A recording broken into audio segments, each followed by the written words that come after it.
আমার আগের ভিডিওতেই বলেছি যে আমরা গ্রিন্ডেল ওয়ার্ল্ড থেকে আজকে যাচ্ছি ম্যানলিচেন বলে একটা খুব সুন্দর জায়গা। গ্রিন্ডেল ওয়ার্ল্ড স্টেশন থেকে ম্যানলিচেনের সামিট পয়েন্টে যেতে মোটামুটি 19 থেকে 20 মিনিটের মধ্যে লাগে। এই পুরো সময়টার প্রাকৃতিক সৌন্দর্য সত্যি আপনাকে মুগ্ধ করে তুলবে। আমাদের সাথে যে সহযাত্রীরা রয়েছেন তাদের প্রত্যেকেই কেউ স্কি কেউ স্নোবোর্ডিং করার জন্য ওখানে যাচ্ছেন, কারণ উইন্টারে এখানে এই ধরনের স্নো অ্যাক্টিভিটি ভীষণ পপুলার। ম্যানলিচেনটা কিন্তু এত জনপ্রিয় হওয়ার আরও একটা কারণ আছে।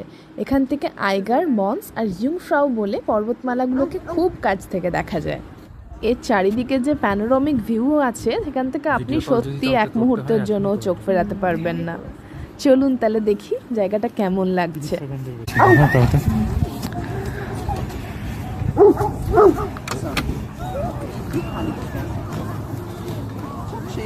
এই জায়গাটার স্মৃতি আমার মনের মধ্যে এমনভাবে গেঁথে গেছে যে হয়তো কোনো দিনই সেখান থেকে বেরোবে না। মনে হচ্ছিল এখান থেকে আর কখনো ফিরবো না। কেমন লাগলো আপনাদের জায়গাটা আমাকে অবশ্যই জানাবেন।